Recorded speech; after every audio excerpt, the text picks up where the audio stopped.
The Black Cat by Edgar Allan Poe. Επιμέλεια Γιώργος Πιτροπογιαννάκης. For the most wild, yet most homely narrative which I am about to pen, I neither expect nor solicit belief. Mad indeed would I be to expect it, in a case where my very senses reject their own evidence. Yet mad am I not, and very surely do I not dream. But tomorrow I die, and today I would unburden my soul. My immediate purpose is to place before the world, plainly, succinctly, and without comment, a series of mere household events. In their consequences, these events have terrified, have tortured, have destroyed me. Yet I will not attempt to expound them. To me they have presented little but horror. To many they will seem less terrible than barroques. Hereafter, perhaps, some intellect may be found which will reduce my phantasm to the commonplace, some intellect more calm, more logical, and far less excitable than my own, which will perceive in the circumstances I detail with awe nothing more than an ordinary succession of very natural causes and effects. From my infancy I was noted for the docility and humanity of my disposition. My tenderness of heart was even so conspicuous as to make me the jest of my companions. I was especially fond of animals, and was indulged by my parents with a great variety of pets. With these I spent most of my time, and never was so happy as when feeding and caressing them. This peculiarity of character grew with my growth, and in my manhood I derived from it one of my principal sources of pleasure. To those who have cherished an affection for a faithful and sagacious dog, I need hardly be at the trouble of explaining the nature or the intensity of the gratification thus derivable. There is something in the unselfish and self-sacrificing love of a brute which goes directly to the heart of him who has had frequent occasion to test the paltry friendship and gossamer fidelity of mere man. I married early, and was happy to find in my wife a disposition not uncongenial with my own. Observing my partiality for domestic pets, she lost no opportunity of procuring those of the most agreeable kind. We had birds, goldfish, a fine dog, rabbits, a small monkey, and a cat. This latter was a remarkably large and beautiful animal, entirely black, and sagacious to an astonishing degree. In speaking of his intelligence, my wife, who at heart was not a little tinctured with superstition, made frequent allusion to the ancient popular notion which regarded all black cats as witches in disguise. Not that she was ever serious upon this point, and I mention the matter at all for no better reason than that it happens just now to be remembered. Pluto, this was the cat's name, was my favourite pet and playmate. I alone fed him, and he attended me wherever I went about the house. It was even with difficulty that I could prevent him from following me through the streets. Our friendship lasted in this manner for several years, during which my general temperament and character, through the instrumentality of the fiend intemperance, had, I blush to confess it, experienced a radical alteration for the worse. I grew, day by day, more moody, more irritable, more regardless of the feelings of others. I suffered myself to use intemperate language to my wife.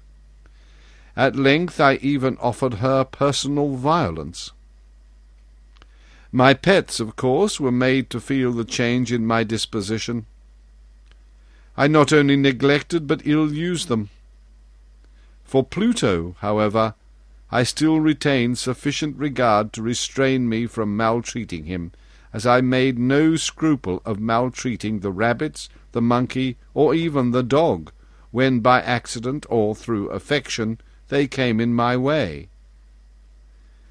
But my disease grew upon me, for what disease is like alcohol? And at length even Pluto, who was now becoming old and consequently somewhat peevish, even Pluto began to experience the effects of my ill temper. One night, returning home much intoxicated from one of my haunts about town, I fancied that the cat avoided my presence. I seized him, when, in his fright at my violence, he inflicted a slight wound upon my hand with his teeth. The fury of a demon instantly possessed me. I knew myself no longer.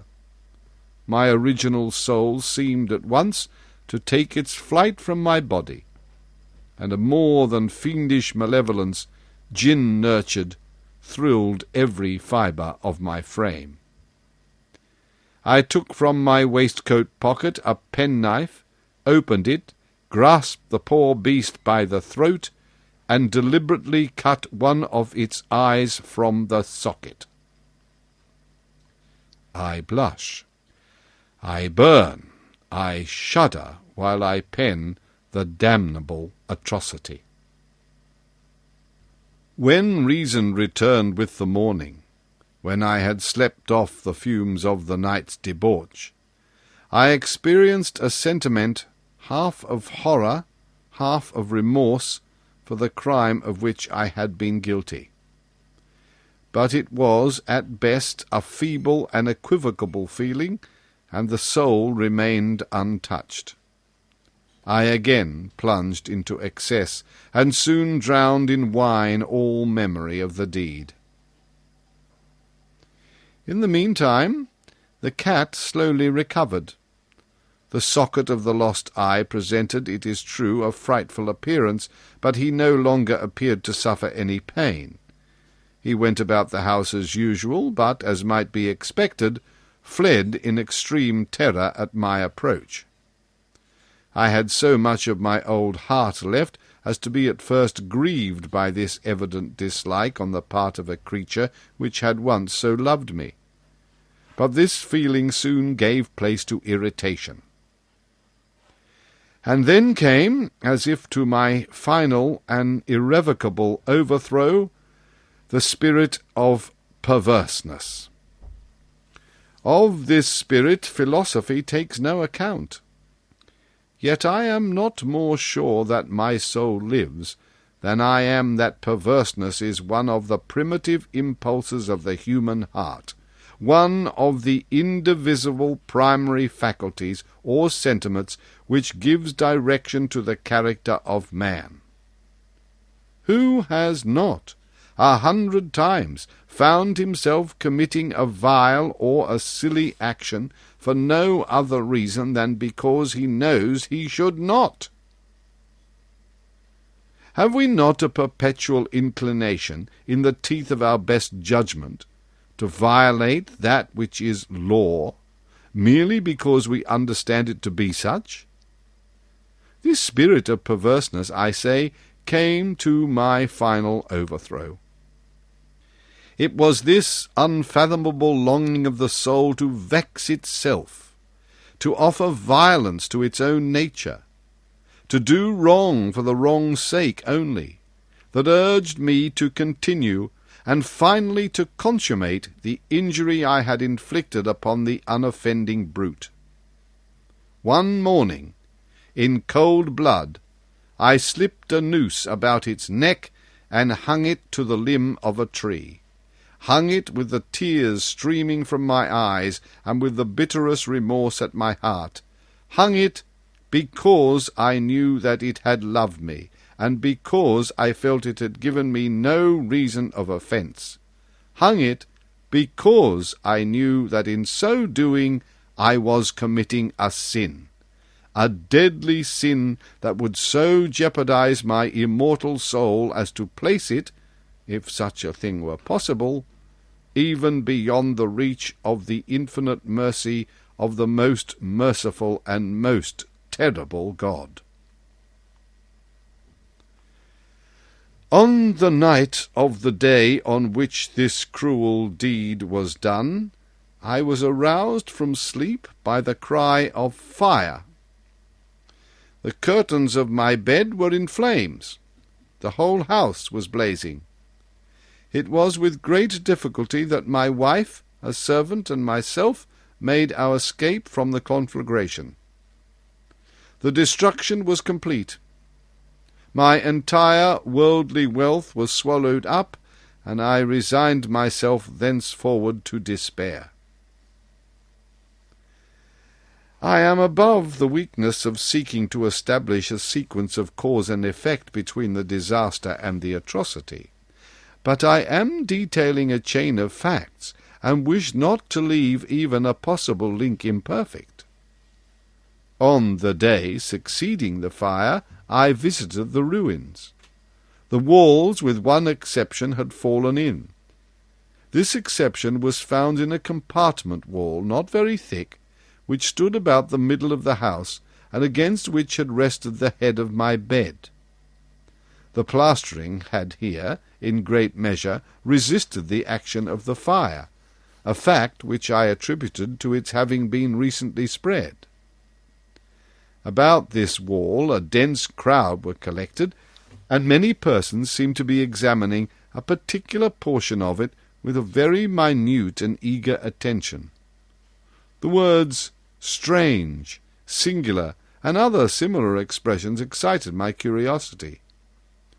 I approached and saw, as if graven in bas-relief upon the white surface, the figure of a gigantic cat. The impression was given with an accuracy truly marvellous. There was a rope about the animal's neck. When I first beheld this apparition, for I could scarcely regard it as less, my wonder and my terror were extreme. But at length reflection came to my aid. The cat, I remembered, had been hung in a garden adjacent to the house. Upon the alarm of fire, this garden had been immediately filled by the crowd, by some one of whom the animal must have been cut from the tree and thrown through an open window into my chamber. This had probably been done with the view of arousing me from sleep. The falling of other walls had compressed the victim of my cruelty into the substance of the freshly spread plaster, the lime of which, with the flames and the ammonia from the carcass, had then accomplished the portraiture as I saw it. Although I thus readily accounted to my reason, if not altogether to my conscience, for the startling fact just detailed, it did not the less fail to make a deep impression upon my fancy. For months I could not rid myself of the phantasm of the cat, and during this period there came back into my spirit a half-sentiment that seemed, but was not, remorse.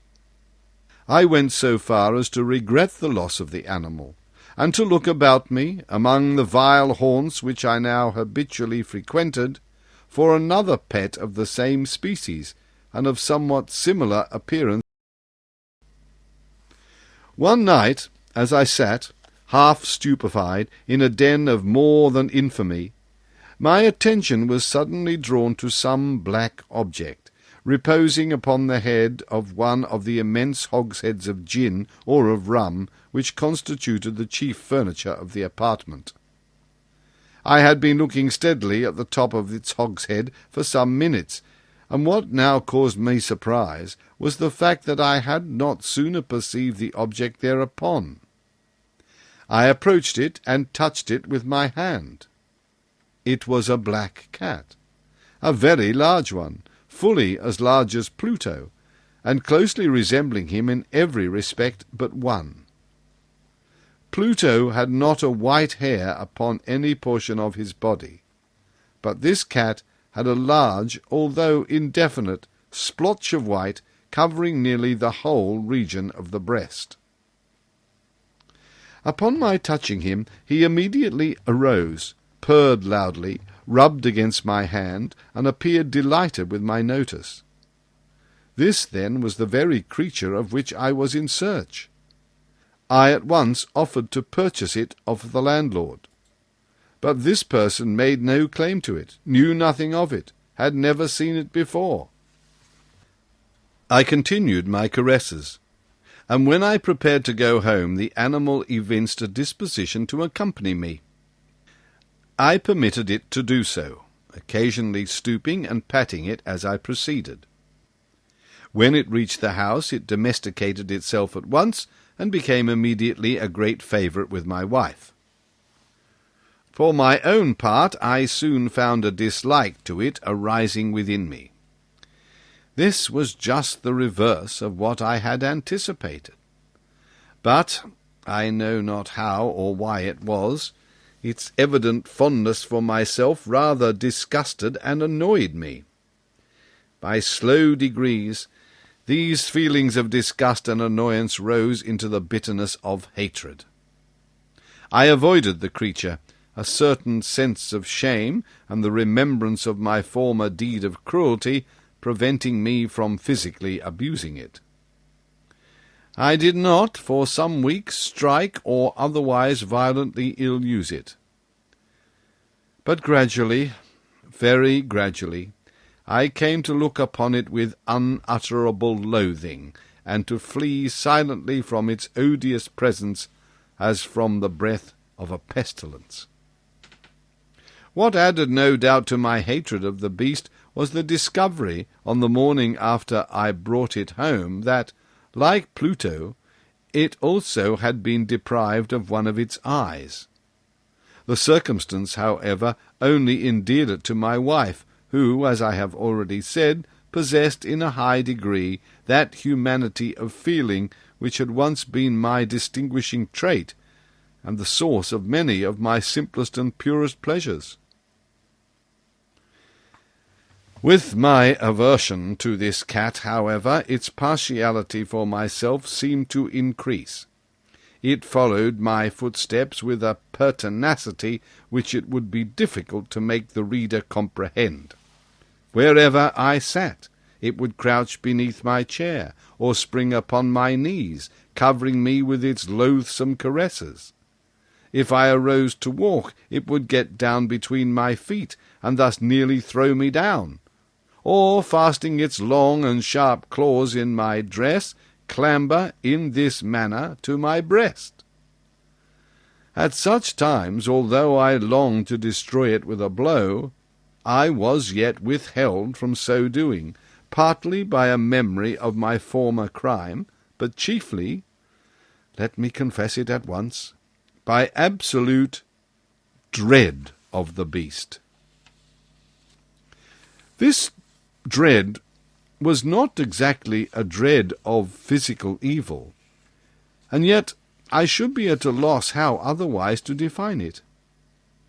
I am almost ashamed to own, yes, even in this felon's cell I am almost ashamed to own, that the terror and horror with which the animal inspired me had been heightened by one of the merest chimeras it would be possible to conceive. My wife had called my attention, more than once, to the character of the mark of white hair, of which I have spoken, and which constituted the whole viable difference between the strange beast and the one I had destroyed. The reader will remember that this mark, although large, had been originally very indefinite, but by slow degrees degrees nearly imperceptible, and which for a long time my reason struggled to reject as fanciful, it had at length assumed a rigorous distinctness of outline. It was now the representation of an object that I shudder to name, and for this, above all, I loathed and dreaded, and would have rid myself of the monster had I dared. It was now, I say, the image of a hideous, of a ghastly thing, of the gallows. Oh, mournful and terrible engine of horror and of crime, of agony and of death! And now was I indeed wretched beyond the wretchedness of mere humanity, and a brute beast, whose fellow I had contemptuously destroyed, a brute beast to work out for me, a man, fashioned in the image of the high God, so much of insufferable woe. Alas! Neither by day nor by night knew I the blessing of rest any more. During the former, the creature left me no moment alone, and in the latter I started hourly from dreams of unutterable fear, to find the hot breath of the thing upon my face, and its vast weight, an incarnate nightmare that I had no power to shake off, incumbent eternally upon my heart. Beneath the pressure of torments such as these, the feeble remnant of the good within me succumbed. Evil thoughts became my sole intimates, the darkest and most evil of thoughts.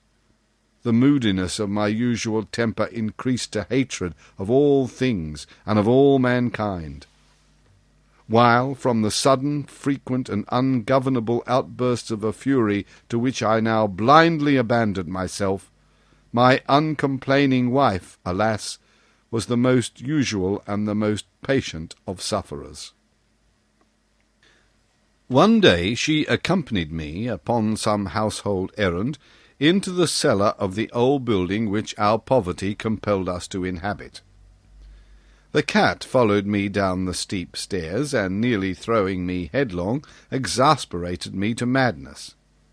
Uplifting an axe, and forgetting in my wrath the childish dread which had hitherto stayed my hand, I aimed a blow at the animal, which, of course, would have proved instantly fatal had it descended as I wished. But this blow was arrested by the hand of my wife. Goaded by the interference into a rage more than demoniacal, I withdrew my arm from her grasp, and buried the axe in her brain. She fell dead upon the spot, without a groan. This hideous murder accomplished, I set myself forthwith, and with entire deliberation, to the task of concealing the body. I knew that I could not remove it from the house, either by day or by night, without the risk of being observed by the neighbours. Many projects entered my mind. At one period I thought of cutting the corpse into minute fragments, and destroying them by fire. At another I resolved to dig a grave for it in the floor of the cellar. Again I deliberated about casting it into the well in the yard, about placing it in a box as if merchandise, with the usual arrangements, and so getting a porter to take it from the house. Finally, I hit upon what I considered a far better expedient than either of these. I determined to wall it up in the cellar, as the monks of the Middle Ages are recorded to have walled up their victims. For a purpose such as this, the cellar was well adapted. Its walls were loosely constructed, and had lately been plastered throughout with a rough plaster, which the dampness of the atmosphere had prevented from hardening. Moreover, in one of the walls was a projection, caused by a false chimney or fireplace that had been filled up, and made to resemble the rest of the cellar. I made no doubt that I could readily displace the bricks at this point, insert the corpse, and wall the whole up as before, so that no eye could detect anything suspicious. And in this calculation I was not deceived. By means of a crowbar I easily dislodged the bricks, and having carefully deposited the body against the inner wall, I propped it in that position, while with little trouble I relaid the whole structure as it originally stood. Having procured mortar, sand, and hair, with every possible precaution, I prepared a plaster which could not be distinguished from the old, and with this I very carefully went over the new brickwork. When I had finished, I felt satisfied that all was right. The wall did not present the slightest appearance of having been disturbed. The rubbish on the floor was picked up with minutest care. I looked around triumphantly and said to myself, "Here at least, then, my labour has not been in vain." My next step was to look for the beast which had been the cause of so much wretchedness, for I had at length firmly resolved to put it to death. Had I been able to meet with it at that moment, there could have been no doubt of its fate. But it appeared that the crafty animal had been alarmed at the violence of my previous anger, and forbore to present itself in my present mood. It is impossible to describe or to imagine the blissful sense of relief which the absence of the detested creature occasioned in my bosom. It did not make an appearance during the night, and thus, for one night at least, since its introduction into the house, I soundly and tranquilly slept. I slept even with the burden of murder upon my soul. The second and the third day passed, and still my tormentor came not. Once again I breathed as a free man. The monster in terror had fled the premises for ever. I should behold it no more. My happiness was supreme. The guilt of my dark deed disturbed me but little. Some few inquiries had been made, but these had been readily answered. Even a search had been instituted, but of course nothing was to be discovered. I looked upon my future felicity as secured. Upon the fourth day of the assassination, a party of the police came very unexpectedly into the house, and proceeded again to make rigorous investigation of the premises. Secure, however, in the inscrutability of my place of concealment, I felt no embarrassment whatsoever. The officers bade me accompany them in their search. They left no nook or corner unexplored. At length, for the third and fourth time, they descended into the cellar. I quivered not a muscle. My heart beat calmly as that of one who slumbers in innocence. I walked the cellar from end to end. I folded my arms upon my bosom, and roamed easily to and fro. The police were thoroughly satisfied and prepared to depart. The glee at my heart was too strong to be restrained. I burned to say, if but one word, by way of triumph, and to render doubly sure their assurance of my guiltlessness. "Gentlemen," I said at last, as the party ascended the steps, "I delight to have allayed your suspicions. I wish you all health and a little more courtesy. By the by, gentlemen, this is a very well-constructed house." In the rabid desire to say something easily, I scarcely knew what I uttered at all. "I may say an excellently well-constructed house. These walls— Are you going, gentlemen? These walls are solidly put together." And here, through the mere frenzy of bravado, I rapped heavily with a cane which I held in my hand upon that very portion of the brickwork behind which stood the corpse of the wife of my bosom. But may God shield and deliver me from the fangs of the arch-fiend. No sooner had the reverberation of my blow sunk into silence than I was answered by a voice from within the tomb, by a cry, at first muffled and broken, like the sobbing of a child, and then quickly swelling into one long, loud, and continuous scream, utterly anomalous and inhuman.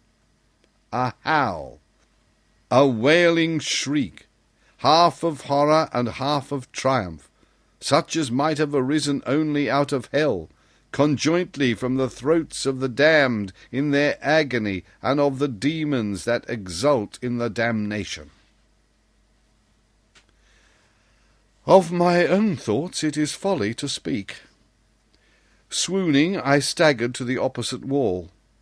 For one instant the party upon the stairs remained motionless, through extremity of terror and of awe. In the next, a dozen stout arms were toiling at the wall.